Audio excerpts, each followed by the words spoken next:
ഭാരതത്തിൻ്റെ 77ാം റിപ്പബ്ലിക് ദിനാഘോഷങ്ങളോടനുബന്ധിച്ച് ദുബായിൽ സംഘടിപ്പിച്ച മെഗാ രക്തദാന ക്യാമ്പ് ജനപങ്കാളിത്തം കൊണ്ട് ശ്രദ്ധേയമായി. ദുബായ് ഇന്ത്യൻ കോൺസുലേറ്റുമായി സഹകരിച്ച് UAE-യിലെ പ്രവാസി ഭാരതീയരുടെ കൂട്ടായ്മയായ FOI ഇവൻസിൻ്റെയും CSR ആക്ടിവിറ്റിയുടെയും ഭാഗമായാണ് ക്യാമ്പ് ഒരുക്കിയത്. തുടർച്ചയായ 20ാമത് വർഷമാണ് FOI ഇവൻസ് രക്തദാന ക്യാമ്പ് ഒരുക്കിയത്. ഭാരതത്തിന്റെ 77ാം റിപ്പബ്ലിക് ദിനാഘോഷങ്ങളോടനുബന്ധിച്ചാണ് UAE-യിലെ പ്രവാസി ഭാരതീയരുടെ കൂട്ടായ്മയായ FOI ഇവൻസ് CSR ആക്ടിവിറ്റിയുടെ ഭാഗമായി മെഗാ രക്തദാന ക്യാമ്പ് സംഘടിപ്പിച്ചത്. 20 വർഷമായിട്ട് നമ്മൾ കണ്ടിന്യൂസ് ആയിട്ട് ഇൻക്ലൂഡിങ് നമ്മൾ കോവിഡിൻ്റെ സമയത്ത് പോലും നമ്മൾ കണ്ടിന്യൂസ് ആയിട്ട് ഇങ്ങനൊരു ജെനുവിൻ കാര്യം നമുക്ക് ചെയ്യാൻ പറ്റി. ഒരു ജനങ്ങൾക്ക് ഉപകാരം ഉണ്ടാകുന്ന ഒരു ബ്ലഡ് ഡൊണേഷൻ എന്നുള്ള ഡ്രൈവ് നമ്മൾ ചെയ്യുന്നു. വർഷത്തിന് 3 പ്രാവശ്യമാണ് നമ്മൾ മെഗാ ബ്ലഡ് ഡൊണേഷൻ ആയിട്ട് ചെയ്യുന്നത്. Republic day, Indian independence day, അതുപോലെ തന്നെ നാഷണൽ ഡേ, UAE നാഷണൽ ഡേക്ക് ചെയ്യുന്നത്.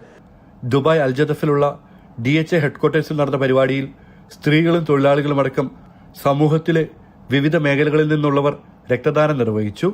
കുറേ വർഷങ്ങളായിട്ട് ഇപ്പം ബ്ലഡ് ഡൊണേറ്റ് ചെയ്യാറുണ്ട്.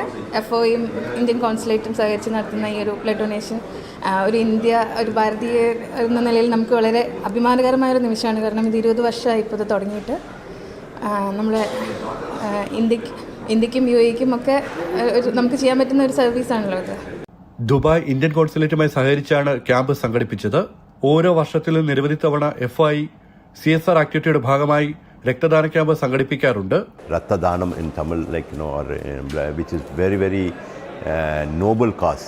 It has supported many lives to recover back, and we are able to do even the COVID time. And thanks to the DHA authorities, it is able to do. And the community, at the end, community has to come forward and do the blood donation. It's a voluntary, no force. And more and more support. We are able to do mega 3 times in a year. ജനം TV ആയിരുന്നു പരിപാടിയുടെ ഔദ്യോഗിക മാധ്യമ പങ്കാളി. ജനം, Dubai.